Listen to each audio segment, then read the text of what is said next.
Olá, tudo bem? Bom, então hoje a gente vai continuar a nossa série, né, pelotão. Primeiro a gente falou para você como se comportar dentro de um pelotão, né, estratégias de posicionamento. Depois a gente fez um outro vídeo falando para você sinais de segurança para garantir a sua segurança dentro de um pelotão. E agora a gente vai passar para uma equipe. Hoje a gente vai passar como funciona uma equipe. E desde já eu deixo a seguinte questão aqui para você. Se você quiser saber como funcionam as estratégias de uma equipe dentro de uma competição, coloca aqui embaixo. Eu quero saber como funciona a estratégia da equipe. Aí a gente vai saber se vale a pena gerar esse tipo de conteúdo ou não. Né, Vivi? Exatamente. Bom, continuando, a Vivi não fala, mas eu falo muito. Eu já deixei a Cris falar porque ela vai liberando aí, né? Olha só, a gente tem várias anotações aqui, a gente criou uma linha mestra para vocês. Vamos lá então. Fato é que o ciclismo de estrada, principalmente, não é um esporte individual. Principalmente quando a gente fala de ciclismo profissional. O mountain bike também não é um esporte individual. Porém, acontece com uma menor frequência o jogo de equipe. Né? Já no ciclismo de estrada, se você tiver numa competição que tenha equipes montadas, sozinho você não vai a lugar nenhum. Exatamente, sozinho é muito difícil você se sobressair, né? Muito difícil. E aí é pensando nessa questão de estratégias de competição que as equipes são formadas, principalmente de acordo com o objetivo de cada equipe que os atletas são contratados, né, Vivi? Exatamente. Isso aí vai variando, né? Tem vários tipos de... Cada um tem o seu perfil. E aí dentro daquele perfil a equipe vai buscar o que se encaixa melhor para os objetivos dela. Isso. Né? A gente vai ter o sprintista, o passista, o escalador, o puncher. Tem o que mais aí, Cris? Tem o agüero. O agüero é uma função. Na verdade, tem o contra-relogista também. Tem o contra-relogista também. E às vezes o sprintista numa prova, ele pode ser o cara que num dia de montanha vai pegar água, enfim. Isso vai variar tudo de acordo com o que o cara, com o perfil do atleta e o que ele pode fazer dentro daquela prova de forma, se ele vai ser decisivo naquela competição ou não. Quanto mais decisivo ele for, mais ele vai ficar resguardado pelos outros da equipe, para no final ele poder ser o cara que vai bater o martelo. Isso. Então, a gente entendeu que as equipes, quando elas são montadas, elas têm um objetivo, né? Aí os atletas são contratados de acordo com a sua característica, como a Vi falou, passista, sprintista, contra-relogista, escalador, os punchers, que são atletas que têm uma potência longa, alta, né? Ele não é um escalador de longas montanhas, mas ele sobe bem numa potência alta. E aí, diante dessas características de cada atleta dentro da equipe, também vem a função desses atletas. Eles têm funções dentro de uma corrida. Como assim? Primeiramente, nem todo escalador topzera vai para uma prova para bater o martelo na montanha, né, Vivi? Exatamente. Ele pode ir lá para treinar. Então, ele vai assumir uma outra função dentro daquela prova. Então, aí, essa questão da função entra no seguinte ponto. Tem o capitão, que geralmente é o líder da equipe, ele vai para bater martelo, né? A gente tem o agüero. O que o agüero faz, Vivi? O agüero é o cara que vai lá no carro buscar água para todo mundo, para toda a equipe. E volta com as costas cheias de água e comida, né? É o cara que normalmente é o cara que mais trabalha, é o famoso gregário mesmo, né? Que ele vai ali para cobrir alguns gaps, mas ele vai buscar água, ver se tá tudo bem com a equipe, por aí se vai. E tem uma curiosidade do agüero. A gente inventou esse nome, tá? Tem uma curiosidade. Ele não necessariamente precisa terminar a prova. Ele tem uma função de dar água. Na verdade, ele termina, se for uma prova de um dia, sim, ele não precisa terminar. Treinar, né? E pode terminar para treinar. Mas se for uma volta, ele precisa completar para estar presente nos outros dias. Exatamente. Mas aí ele não tem obrigação com o resultado.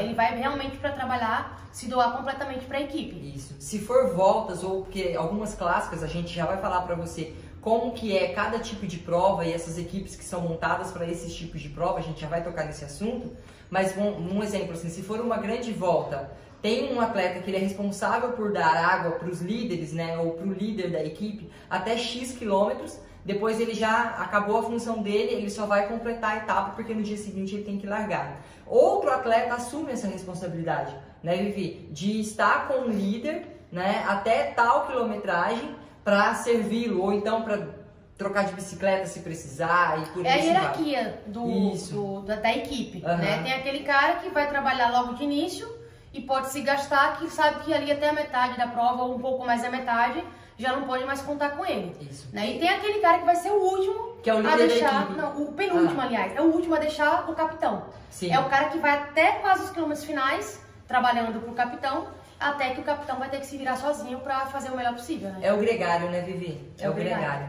E o líder da equipe, Vivi? Qual que é a função do líder da equipe? O líder da equipe, ele tem que estar atento a todos os momentos, né, para estar realmente bem posicionado. Tudo gira em torno dele. Exatamente. E ele precisa estar bem para bater o martelo. É o cara que toda a equipe vai estar em função dele. Então ele vai ter que vai ter um cara para conduzir ele, normalmente no meio do pelotão, né? Um cara da equipe tem a função de ter a certeza que o tempo todo tá tudo bem com ele. E aí esse capitão ele vai ter que estar bem condicionado, de olho nos principais adversários, para nos momentos críticos ele se sobressair. Sim. Tem uma curiosidade que eu quero pontuar aqui, Vivi. O capitão, em alguns poucos momentos, ele não necessariamente é o cara que bate o martelo, ou a mulher que bate o martelo. Por exemplo, quando eu corri na Funvig, junto com a Luciene, junto com a Tatiele, provas planas e tal, eu não era a menina que ia bater o martelo. Só que a gente tinha uma hierarquia que eu era a mais velha de equipe, não a mais velha de idade, viu? Tá bom, gente, eu também era a mais velha da equipe em idade. Mas eu tinha mais tempo de casa e eu tinha uma visão de prova muito boa. Então, eu quem direcionava as meninas dentro da prova, mas eu não estava ali para bater o martelo. Então, pode acontecer de algumas equipes ter o capitão, que é aquele cara que vai para bater o martelo, e ter o outro líder, que é o cara que vai gerenciar, né? Vamos supor, numa grande volta, são 8 atletas que largam por equipe. Então, tem que ter um líder. E muita coisa acontece durante uma etapa. Imagina, 19 etapas em 21 dias, tem que ter alguém dentro do pelotão para coordenar toda a estrutura, né? E deixar tudo sempre seguro. Sim. Existe o capitão, normalmente ele é um dos caras, né? Que vai ser esse líder, mas pode sim, dependendo de como a equipe está sendo montada, aquele cara com uma visão de prova mais assertiva, com uma experiência muito grande, uma bagagem de competição muito grande, que realmente traz segurança para toda a equipe, aquele cara é o líder que todo mundo precisa nos momentos mais críticos ou não, né? Mas normalmente são os que mais precisam, os momentos críticos. Ele, né? Vai recorrer a ele. Ele é o tomada de decisão. Exato. É o cara que domina ali. Exato. Ele que vai ser o cara que vai ser ouvido, falou uma coisa, é aquilo e segue. Vivi, sabemos então que a equipe, vamos repassando para vocês e recapitulando conosco. A equipe o ciclismo não é um esporte individual, a equipe é montada com diversos atletas com características diferentes, eles têm funções diferentes dentro de uma prova, né? E agora, vamos falar sobre o tipo de prova? Vamos lá. A gente tem provas de um dia, que são as clássicas, são provas ali disputadas em média de 250 a 300 quilômetros. É uma prova, viu, gente? Tô falando de uma prova. Aí a gente tem provas por etapas, pequenas, né, menores, que são 5 a 7 dias, né? 5 a 7 dias, exatamente. Algumas até 10 dias, né? Acho que tem uma só de 10 dias. São Juan são 10 dias. São Juan e acho que é volta a Portugal. São 10 dias, né? isso. Mais ou menos isso aí. E aí a gente tem as grandes voltas, que são 3 no mundo, que é o Giro de Itália, Tour de France e a Vuelta à Espanha. Então, cada equipe é montada de acordo com a característica da prova. Por exemplo, a Quick Step, ela é uma equipe que vai mais para as provas clássicas, de um dia. Ou, quando ela vai para grandes voltas, ela vai para disputar etapas.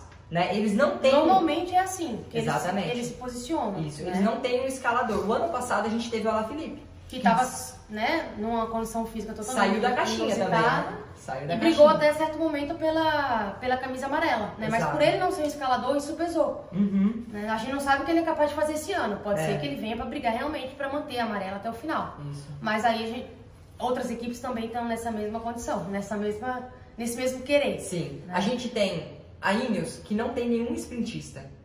Eles são, a equipe deles, a base da equipe deles é formada de escaladores. Tanto é que esse ano a gente tem o Carapaz, a gente tem o Bernal, a gente tem o Froome, a gente tem o Geraint Thomas. Sousa, Ramiro Sousa, né? A Vivi é amiga de todo mundo ali no pelotão, ela vai falando os nomes que eu não sei, eu só sei dos mais famosos. Enfim, a Ineos é declaradamente montada para vencer grandes voltas, principalmente o Tour de France. Não necessariamente eles vencem etapas, sabia?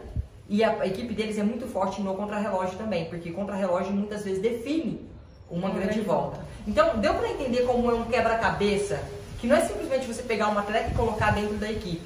Ah, não é porque o atleta tá andando bem ali, um cara que se destacou, que você vai colocar. Ele tem que ver se ele encaixa perfeitamente com as outras peças que ali estão e com o objetivo que a equipe tem, né?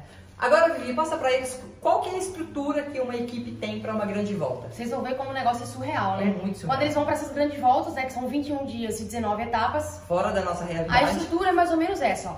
10 veículos, sendo que é um caminhão, um ônibus, uma van e 6 carros.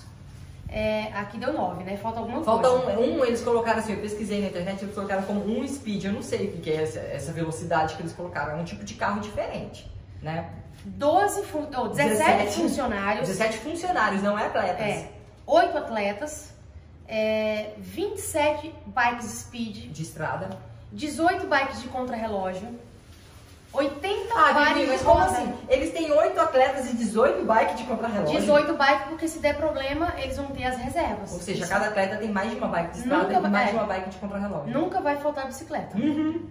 80 pares de roda. 2.000 garrafinhas. Caramanholas, essas daqui, ó. Pera aí, gente, aqui, ó. 2.000. São 19 etapas. Para cada equipe. São 19 etapas e eles gastam 2.000 garrafinhas. Tem as que vêm a mais, né, para não faltar. 400 sacolinhas, que normalmente é para colocar os kits com abastecimento para os gregários pegarem. Né? Alimento ou sacolinha até para colocar as garrafinhas. 1.000 barras energéticas, né, que você vira alimento ao longo das etapas. Vou mostrar para vocês a conta disso daqui já.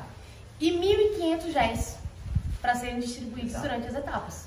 Para quem chegou até aqui, ponto de ouro desse vídeo, também comenta aqui, ponto de ouro desse vídeo. Para quem pensa que comer não é necessário durante o pedal, se a gente pegar isso aqui, ó, 1.500 géis, dividir por 8 atletas, dividido por 19 etapas, dá cerca de 10 géis por etapa. Fora as barras energéticas. As barras energéticas. As bebidas. Fora as bebidas eletrônicas e carboidratos. Carboidratos que eles tomam. Então, olha como que comer para esses caras é fundamental. Fica a dica aí para quem acha que não precisa comer durante o pedal.